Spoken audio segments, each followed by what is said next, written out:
Hello dear student, आप सभी का एक बार फिर स्वागत करते हैं अपने इस यूट्यूब चैनल पे। तो आज के इस वीडियो में हम लोग क्लास 10th विज्ञान का 2024 का जो सेट नंबर 3 है उसका लेक्चर नंबर 2 करने वाले हैं। इसके पीछे मैंने आपको लेक्चर 1 को करा दिया है, जिसमें हमने उपभाग 1 और उपभाग 2 के जितने भी बहुविकल्प प्रश्न थे मैंने उसको कवर करा दिया है। यदि अभी तक आपने उस वीडियो को नहीं देखा है तो चैनल में उसका प्लेलिस्ट बना हुआ है, जाकर उसको देख लीजिए। इसी तरह सेट 1 और सेट 2 के मैंने पूरी तरह से कवर कर दिया है। यदि अभी तक आपने उस वीडियो को नहीं देखा है तो जाकर जरूर देख लीजिए। यदि आप भी चाहते हैं कि 2025 एग्जाम में 90 प्लस स्कोर करना है साइंस में, तो आपको क्या करना पड़ेगा, 2024 के जितने भी सेट है उसके सभी प्रश्नों को निकाल लेना है, याद कर लेना है। मैं सभी सेट को कराऊंगा, आपको कहीं भटकने की जरूरत नहीं है। इसी तरह मैं मैथ का भी और सामाजिक विज्ञान का भी सेट करा दिया है।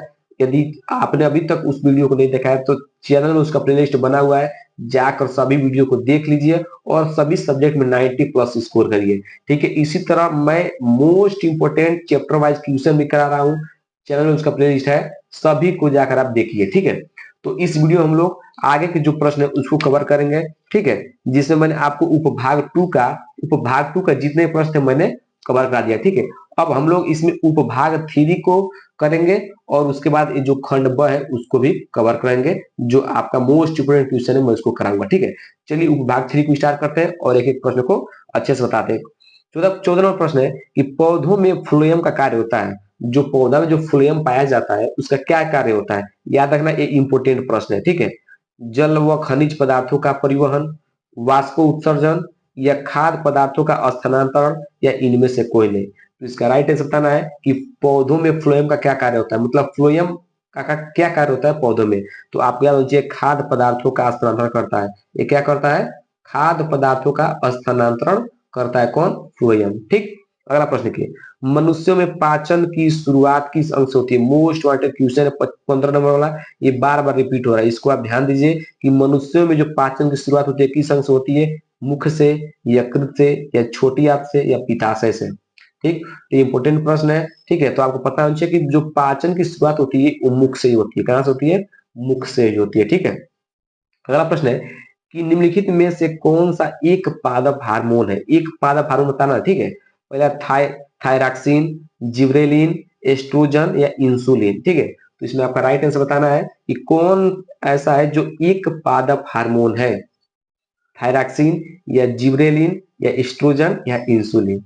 तो इसका राइट आंसर क्या हो जाएगा, जिब्रेलिन। ठीक ना, जिब्रेलिन जो होता है क्या होता है, एक पादप हार्मोन होता है कौन, जिब्रेलिन।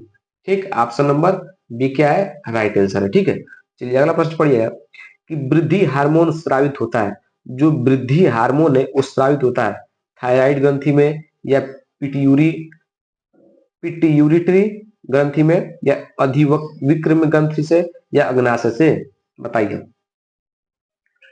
इसमें राइट आंसर क्या हो जाएगा, इसका राइट आंसर जाएगा पिट्यूटरी ग्रंथि से। कहा, पिट्यूटरी ग्रंथि से क्या होता है, वृद्धि हार्मोन स्रावित होता है। ठीक है, अगला प्रश्न देखिए कि निम्नलिखित में से कौन सा पराग कोष के अंदर बनता है। इसमें कौन सा है जो पराग कोष के अंदर बनता है। ठीक है, पहला है बाह्यदल पुंज, परागकण या अंडाशय या भ्रूण कोष। ठीक है, तो आपको बताना पराग कोष के अंदर जो बनता है वो क्या है, परागकण। ठीक है, पराग कोष के अंदर क्या बनता है, परागकण। ठीक है, याद रखिएगा नाम में पराग कोष है तो परागकण क्या होता है, अंदर बनता है। ठीक है, अगला प्रश्न क्या है कि पुष्प का जनन अंग है।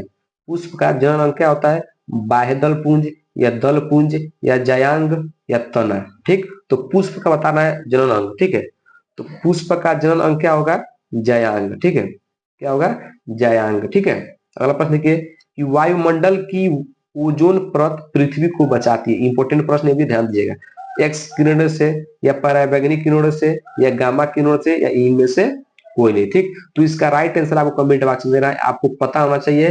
ठीक है, इसे पता होना चाहिए कि जो पराग जो ओजोन परत है पृथ्वी किस किरणों से बचाती है। ठीक है, तो इसका आंसर आपको कमेंट बॉक्स में करना है। ठीक है, इंपोर्टेंट प्रश्न है इसको। ठीक है, तो आपका उपभाग 3 के जितने भी विकल्प प्रश्न उसको हमने क्या कर लिया, कवर कर लिया। ठीक है, अब हम लोग स्टार्ट करते हैं खंड ब को। ठीक है, खंड ब में क्या आपके फिजिक्स के प्रश्न होंगे। ठीक है, और इसमें 4 4 नंबर के प्रश्न होंगे, जो 21 22 23 है ये 4 4 नंबर प्रश्न होंगे, बाकी जो 24 नंबर प्रश्न होगा, वो 6 नंबर का प्रश्न होगा, ठीक है। और सभी प्रश्न मोस्ट इंपोर्टेंट प्रश्न है, न्यूमेरिकल दिया है, इस न्यूमेरिकल को आप सॉल्व कर लीजिएगा। ये मोस्ट इंपोर्टेंट ये न्यूमेरिकल वाला है, बार बार प्रश्न पूछा जाता है, ठीक है। एकदम आसान से समझाऊंगा ताकि कोई भी दिक्कत ना हो, ठीक है। प्रश्न पढ़िए, कह रहा है कि एक मोटर बाइक पर पीछे से आ रहे किसी अन्य वाहन को देखने के लिए 4 मीटर वक्रता त्रिज्या वाला एक उत्तल दर्पण लगाया गया है। वक्रता त्रिज्या कितना दिया है? 4 मीटर। कौन दर्पण है? उत्तल दर्पण है, ठीक है। बाइक से पीछे आ रहे एक वाहन जिसकी दूरी मोटर बाइक से किसी समय 8 मीटर है, तो गणना करके बताइए कि उसका प्रतिबिंब दर्पण से कितनी दूरी पर और कहाँ बनेगा। इंपॉर्टेंट प्रश्न है, एकदम आसान भी है, ठीक है। चलिए मैं इसको करके दिखाता हूँ, इसको थोड़ा साइड करते हैं, ठीक है। देखिए यहाँ पर देखिएगा, तो पहले आपको क्या करना है, आपको पहले लिखना है कि क्या क्या दिया है, ठीक है। तो यहाँ पर लिखेगा हल, पहले क्या लिखना है? हल। एग्जाम में कैसे उसको मैं बता रहा हूँ, ठीक है। यहाँ पर लिखेगा हल, ठीक, लिखेगा हल। हल हो गया, लिखेगा दिया है, दिया है, ठीक। क्या दिया है आपको? वक्रता त्रिज्या। वक्रता त्रिज्या किस लिखते हैं? आर से। तो आपको आर का मान कितना दिया है? आर का मान दिया है 4 मीटर, ठीक। अब वक्रता त्रिज्या का मान दिया, तो इससे हम क्या निकालेंगे? इससे हम निकालेंगे यफ का मान, ठीक। तो यफ और आर में क्या संबंध होता है? जो यफ होता है, जो फोकस दूरी होता है, वो त्रिज्या क्या होता है? आधा होता है। ये आपने सूत्र पढ़ा होगा, नहीं पढ़ा तो याद रखिएगा, ठीक है। जब भी आपको वक्रता त्रिज्या देगा तो उसे क्या निकालिएगा? फोकस दूरी निकाल लीजिएगा। क्या रिलेशन होता है? जो फोकस दूरी होता है, वक्रता त्रिज्या क्या होता है? आधी होती है। तो यहाँ से एफ का मान निकालिए, एफ मान क्या हो जाएगा? 4/2। यहाँ से काटेंगे तो कितना आ जाएगा? 2। एफ मान कितना आ गया?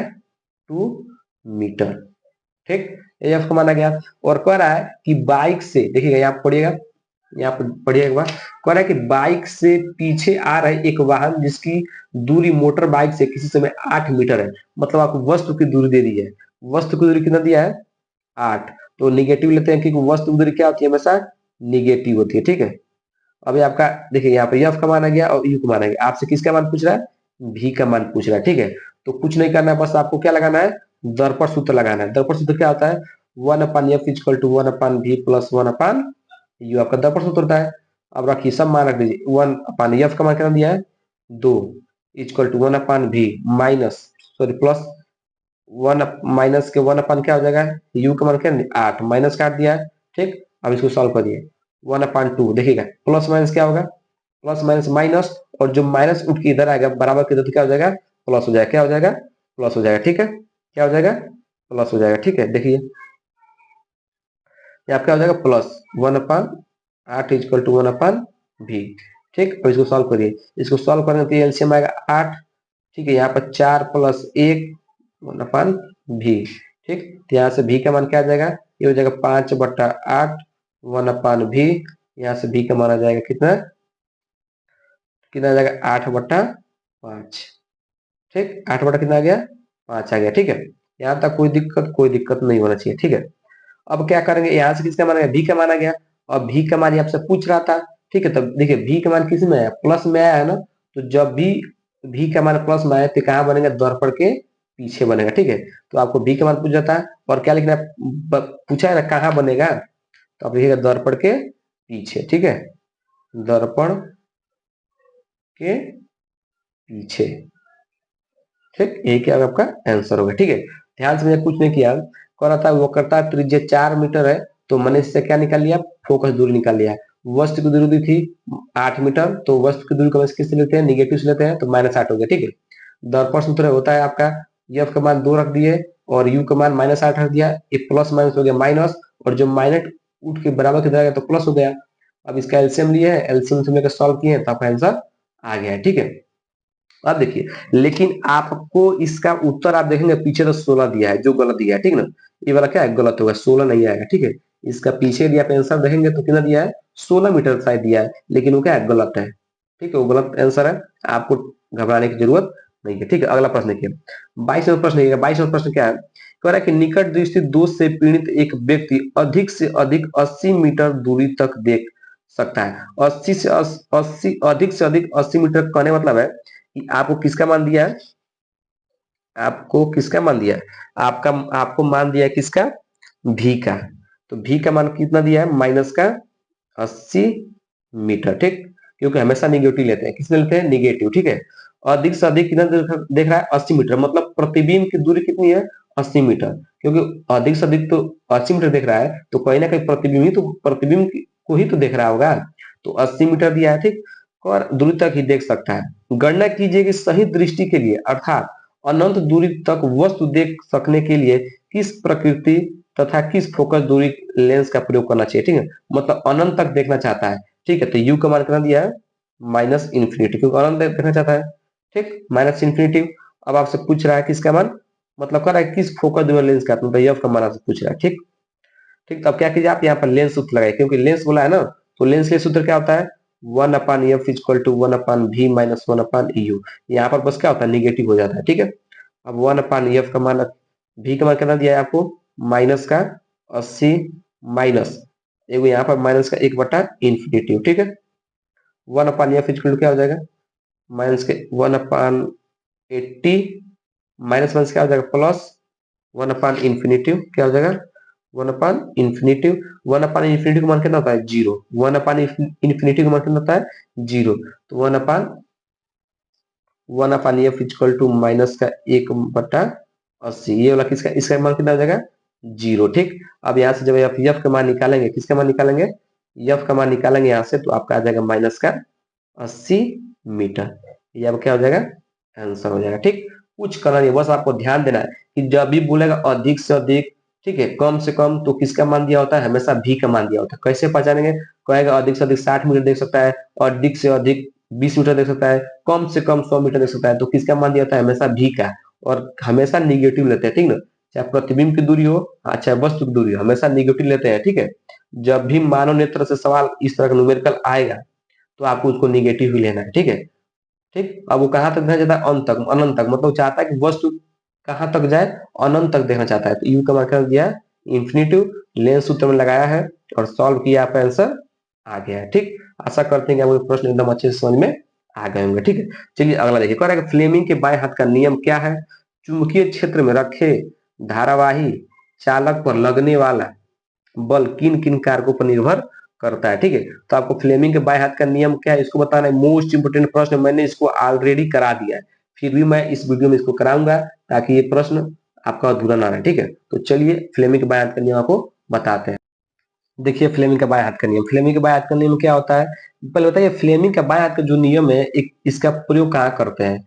हम इसका प्रयोग बल की दिशा ज्ञात करने में करते हैं। ठीक है, किसी चालक पर लगने वाली बल की दिशा ज्ञात करने के लिए फ्लेमिंग के बाएं हाथ का नियम का प्रयोग करते हैं, याद रखिएगा आप लोग। ठीक है, इस नियम के अनुसार लिखना है कि इस नियम के अनुसार यदि हम अपने बाएं हाथ की अंगूठा, जो आपका बायां हाथ है, अपना बायां हाथ लीजिएगा, ठीक है, उसका अंगूठा हो गया, ठीक, तर्जनी व माध्यमा को इस प्रकार फैलाएं कि तीनों परस्पर लंबवत रहे। इस स्थिति में तर्जनी चुंबकीय क्षेत्र की दिशा, माध्यमा धारा की दिशा को प्रदर्शित करे, तो अंगूठा बल की दिशा को प्रदर्शित करेगा। ध्यान से क्या कर रहा है कि आपको अपने बायां हाथ लेना है, ठीक, उसमें एक अंगूठा लेना है, और तर्जनी, इसको बोलते हैं तर्जनी, इसको क्या बोलते हैं? तर्जनी, और इसको बोलते हैं मध्यमा। तीनों को इस प्रकार लेना है कि तीनों परस्पर लंबवत रहे, इस तरह तीनों परस्पर क्या रहे? लंबवत है। ठीक है, थोड़ा दिखाई नहीं दे रहा है, लेकिन तीनों परस्पर क्या हो? लंबवत रहे। तो इस स्थिति में जो तर्जनी है, ये जो तर्जनी है, ये चुंबकीय क्षेत्र की दिशा को प्रदर्शित करेगी। जो माध्यमा है, ये जो माध्यमा है, ये क्या होगा? ये धारा को दिशा को प्रदर्शित करेगी। तो जो अंगूठा होगा, वो बल की दिशा को प्रदर्शित करेगा। ठीक है, तो बस आपको यही लिखना था।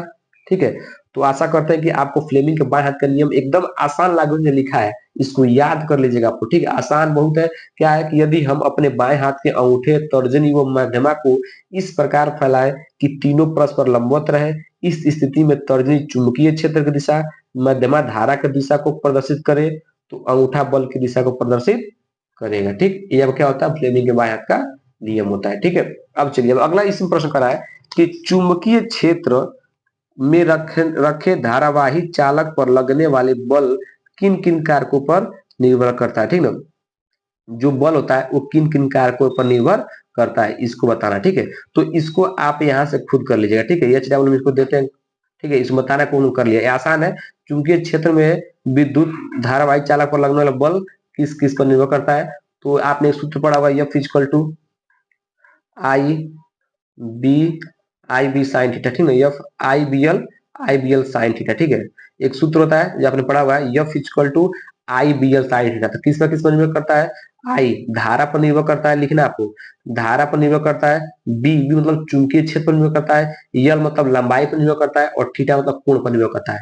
तो आपको लिखना क्या है कि चुंबकीय क्षेत्र में रखे विद्युत धारावाही चालक पर लगने वाला बल निम्नलिखित कारकों पर निर्भर करता है। पहला किस पर? धारा पर, आई मतलब धारा। ठीक है, और किस पर दिया है? बी। इस सूत्र याद रखना, F equal to IBL sine theta. मैं लिखता हूं यहाँ पर F equal to IBL sine theta.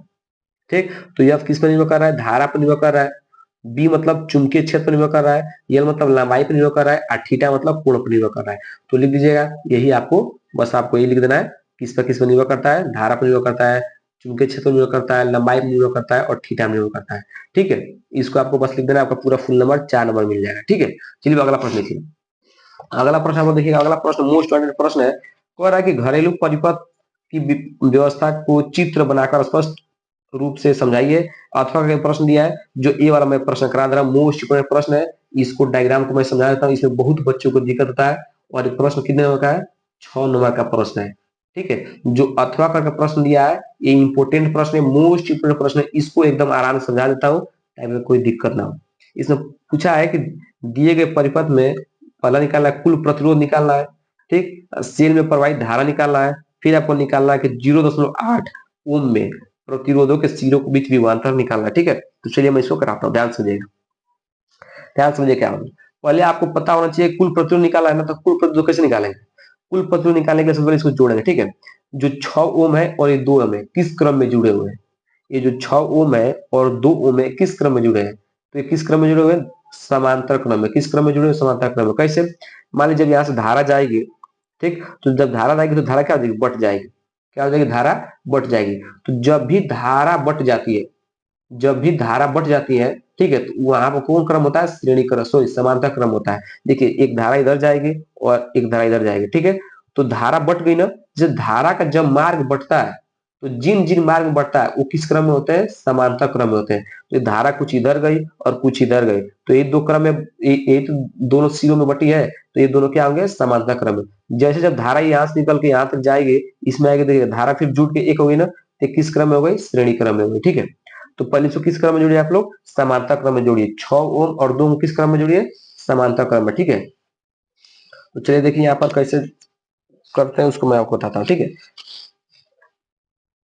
देखिए आपको लिखना होगा यहाँ पर कि 6 ओम व 2 ओम को समांतर क्रम में जोड़ने पर, ठीक, जोड़ने पर अब इन दोनों समांतर क्रम जोड़िए। तो समांतर क्रम सूत्र क्या होता है? 1/r equal to 1/r1 plus 1/r2। ठीक, यही होता है। ठीक, तो 1/r इक्वल टू क्या हो जाएगा? 1/6 प्लस 1/2। ठीक, तो यहाँ सॉल्व कीजिए। 1/r इक्वल टू क्या हो जाएगा? 1/r इक्वल टू, इसका एलसीएम में आएगा 6, यहाँ पर 1 प्लस कितना हो जाएगा? 3। ठीक, इसको जोड़ेंगे तो आएगा 4/6, काट देंगे 2/3। यहाँ से आर का मान कितना निकल जाएगा? यहाँ से आर का मान निकल जाएगा 3/2 ओम। ठीक, ये आपका किसका मान निकल गया? इसको आर डैश मान लीजिए। ठीक ना, आर डैश मान लीजिए। ठीक, तो इन दोनों को जोड़ने पर कितना मिल गया आपको? इन दोनों को जोड़ने पर कितना मिल गया आपको? 3/2 मिल गया। ठीक है, अब जैसे दोनों को जोड़ दिए तो एक किस क्रम में हो गए? श्रेणी क्रम में। जब दोनों जुट गए तो मान लीजिए किस क्रम में हो गए? श्रेणी क्रम में हो गए। ठीक है, इस तरह का क्रम बन गया। ठीक, इन दोनों को जोड़ने पर इस तरह एक बन गया। ठीक, और ये वाला ये भी किस क्रम में है? ध्यान समझिएगा, इन दोनों को हमने समांतर क्रम में जोड़ा है, तो ये जुट के एक बन गए, इस तरह बन गए, और ये वाला है, तो दोनों किस क्रम हो गया? श्रेणी क्रम में। क्योंकि जब यहाँ से धारा जाएगी तो किसी मार्ग बटेंगे नहीं। देखो, इसमें जो धारा जाएगी वही धारा इसमें जाएगी, तो दोनों किस में हो गए? श्रेणी क्रम में। इन दोनों श्रेणी क्रम में जोड़ दीजिए। ठीक है, तो जोड़िए इसको और 0.8 को श्रेणी क्रम में जोड़िए। लिखिएगा यहाँ पर। ठीक है, 3/2 ओम, 2 ओम व 0.8 ओम को श्रेणी क्रम में जोड़ने पर, आप लिख लीजिएगा। ठीक, श्रेणी क्रम में जोड़ने पर। अब श्रेणी क्रम का सूत्र क्या होता है? आर डबल डैश लीजिए। ठीक ना, आर डबल डैश क्या होता है? आर डैश प्लस क्या? R3। ठीक, R3 वाला है ना, ये R3 है, ठीक, क्या है R3 है, ठीक। तो इसको क्या श्रेणी क्रम में जोड़िए, तो R डबल डैश इक्वल क्या आ जाएगा, R डैश कितना निकला है 3/2 ओम प्लस R3 कितना है 0.8, ठीक। अब इसको सॉल्व कीजिए, R डैश 3/2, इसको आप लिख सकते हैं 8/10, 10 नीचे 0 बढ़ गया, ठीक है, ठीक। अब इसको क्या कीजिए, इसको सॉल्व कर लीजिए, R डबल डैश इक्वल क्या आ जाएगा, इसका एलसीएम में आएगा 10, 2×5 10, 5×3 15 प्लस 8, ठीक। तो यहाँ से कितना हो जाएगा, R डबल डैश आपका हो जाएगा 15, 8 कितना हो जाएगा आपका 23/10। ये कितना हो गया, एक कुल प्रतिरोध हो गया, पहला आपका आंसर हो गया, पूछा था ना कुल प्रतिरोध कितना होगा, ठीक। तो आपका कुल प्रतिरोध हो गया, कितना आ गया है 23/10, 23/10 आ गया, ये आपका पहला गया। दूसरा कह रहा है कि सेल में प्रवाहित धारा ज्ञात कीजिए। क्या करना है, धारा, धारा कैसे, धारा का सूत्र क्या, एक सूत्र क्या होता है, एक होता है सूत्र V equal to I R, जिसमें आपको V का मान कितना दिया है, V का मान कितना दिया है 12 वोल्ट दिया, देखा है यहाँ पर देख रहे हैं ना, बैटरी का कितना वोल्ट कितना दिया है 12 वोल्ट, ठीक। तो V की जगह रखिए 12, आई का मान पूछा है, आर का मान कितना निकला है 23/10। अब इसको सॉल्व कर लीजिए, तो हो जाएगा 10 नीचे ऊपर चला जाएगा, इधर 12 × 10, ये ऊपर नीचे चला जाएगा, आज किसका मान बच गया, आई का, ठीक। अब इसको सॉल्व कीजिए, हो जाएगा 120/23 एम्पियर, ठीक है, इक्वल टू आई, ठीक है। इसको आप सॉल्व कर लीजिएगा थोड़ा, ठीक है, इसको छोटा कर लीजिएगा काट के, तो आपका आंसर आ जाएगा, ठीक है। एक सूत्र होता है V equal to I R, Ohm का नियम से सूत्र होता है V equal to I R. V का मान आपको प्रश्न दिया है 12, आर का मान अभी आपने निकाला है, कुल प्रतिरोध कितना है 23/10, हमने रख कर इसको उधर भेज दिया, इसको नीचे लिखा है, सॉल्व किया, तो आपका धारक मान आ गया, इसको काट कर आप छोटा कर लीजिएगा, आंसर मिल जाएगा, ठीक है। अब आपसे अगला कह रहा है प्रश्न जो है, इसमें कह रहा है कि 0.8 ओम प्रतिरोध के सिरों पर विभवांतर ज्ञात कीजिए, इस पर विभवांतर ज्ञात करना है, ठीक है। तो विभवांतर ज्ञात करने का, विभवांतर ज्ञात करने के फिर आपको ये सूत्र लगाना है, ठीक है। सूत्र क्या लगाना है, तीसरा देंगे यहाँ पर, सूत्र क्या लगाना है, V equal to I R, ठीक, समझ रहे ना। अब आपको क्या करना है, विभवांतर ज्ञात करना है, किस पर 0.8 ओम पर, ठीक है। तो देखिए धारा भी निकालना है, ठीक। तो आई के मान अभी आपने कितना निकाला 120/23, तो आई की जगह 120/23, ठीक, इंटू आर का मान, आर का मान क्या लेंगे, किसमें निकालना है 0.8 एम्पियर निकाला है ना, तो आप लिखिए 0.8 एम्पियर, ठीक है, सॉरी 8 ओम, 0.8 ओम। इसको सॉल्व कीजिए, 120/23 इंटू 8/10, इससे काटेंगे कितना कटेगा 10 से 10, ये हो जाएगा कितना 10 × 100, ठीक, 10 से 10 हो गया, और 10 × 20, 12 बार में कितना कट गया 12 बार में, ठीक। यहाँ पर 12×8 = 96, 12×8 = 23 वोल्ट, ये क्या हो गया आंसर हो गया, ठीक। कुछ किया नहीं, ध्यान समझिए। तीसरा हम कह रहा था कि आपको 0.8 ओम के सिरों के बीच विभवांतर बताना है, तो विभवांतर का ये आपको सूत्र आपने अभी सूत्र आपने पढ़ा होगा, क्या सूत्र था, सूत्र क्या था V equal to I R, ठीक है। इसमें आपको विभवांतर ज्ञात करना था, आई का मान मतलब धारा का मान अभी आपने ज्ञात ही किया था, आर आर प्रतिरोध में क्या 0.8 है, उसको मैंने रख दिया, सॉल्व किया, आपका विभवांतर आ गया, ठीक है। इसको आप छोटा कर लीजिएगा काट कर, इसको भी आप काट कर छोटा कर लीजिएगा, मतलब दशमलव के रूप में कर लीजिएगा, इसको भी दशमलव के रूप में कर लीजिएगा, आपका आंसर मिल जाएगा, ठीक है। तो इस वीडियो में हम लोग क्या किए हैं, उपभाग वन के जितने भी प्रश्न थे, इंपोर्टेंट सभी प्रश्न थे, उसको मैंने कवर कर दिया है। यदि आपको सभी प्रश्न एकदम अच्छे समझ में आया होगा, तो क्या कीजिएगा, वीडियो को लाइक कीजिएगा और चैनल सब्सक्राइब जरूर कीजिएगा।